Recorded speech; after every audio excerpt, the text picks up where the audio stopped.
right, so I have Norm from Tested.com here, helping me out with the unscripted because Tony's on vacation.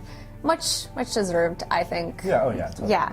Okay, so we're going to review X-Force Sex and Violence, issue number 2 of 3, and we're going to do our ratings first. So, Norm, I'm curious, what did you think of this issue? I would give it a 4 out of 5. Really? Yes. I gave it a 4.5 out of 5. Oh. Almost perfect. Who wrote it? And so it's written by Craig Kyle and Chris Yost. Great art, but not Del Otto. someone. Okay, yeah.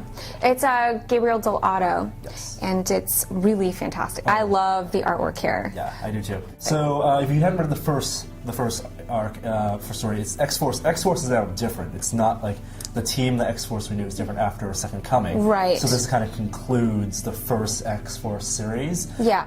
But more about Domino and Wolverine. Wolverine, yeah. And they have a lot of, they resolve their tensions, their sexual tension. Yeah, they do. I think the best part about this issue for me was their interaction together. Sexual chemistry too, but just, I think the verbal sparring. Yeah, I think it's really fantastic, and I feel like Wolverine's the kind of character, he's really rough. He's no nonsense. Right, he's no nonsense. He's very aggressive, and I feel like Domino is the only female character I've ever seen that can go toe-to-toe with him, and I think that that's kind of exciting. But she's like spunky, but then he's also very protective, and she gets herself into a lot of trouble with the Assassin's Guild and the Hand.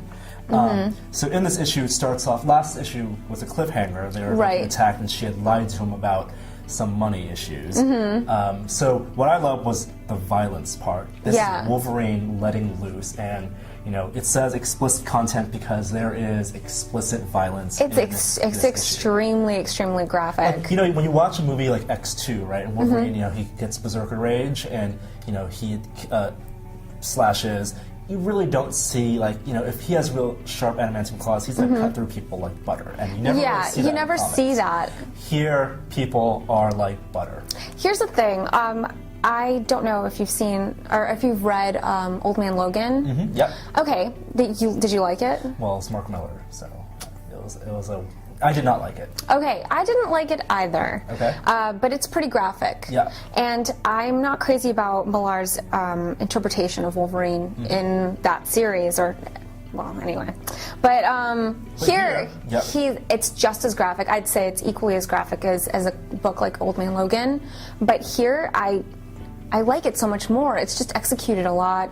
Because not only does Wolverine deal damage, he takes a lot of punishment. Yeah. And you really get a sense that this is a guy who's hurting because he's, you know, he feels pain, but he has healing factor.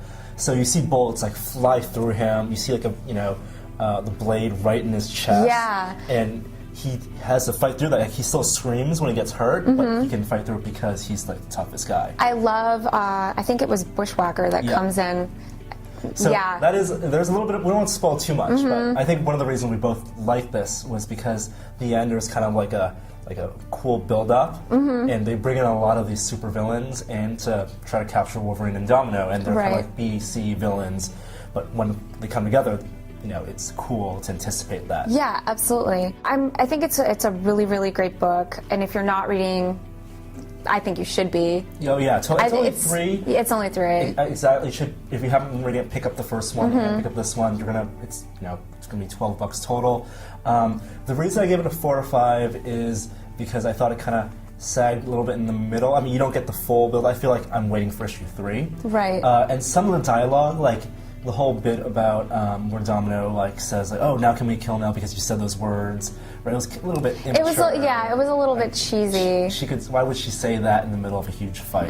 Right? It wasn't as because the book as a whole is pretty serious. And nonstop violence. It did change the tone a little bit. So no, I agree with you. I think that's kind of my conflict with it because I was so pulled into this story, but sometimes you just feel like it's you get taken out of it. Yeah, exactly. Yeah, exactly. With the writing, the writers get a little too creative, getting a punchline in there, and does remove you from the story. Right. The ending also a cliffhanger, a very cool scene. Right. Yeah. Maybe we should mention Belladonna is a huge. I guess influencer or character in this. She doesn't get a lot of, I guess, face time, but she's very commanding, and she's the one who lays the orders down. I mean, the fact that she can say, kill them, and knowing the history of Wolverine and confident that they can kill them, you believe her. Yeah. As opposed to another villain when they say kill them, you're like, oh no, they're not. No, they're not going to die. But here, I almost feel like it's a possibility. Right, because of all that's cool. the superpowered beings they bring in. Yeah. So that's X-Force. It was a great issue. And once it's done, they'll have a new X-Force, Deadpool, and X-11. Yeah. So yeah. Pick it up.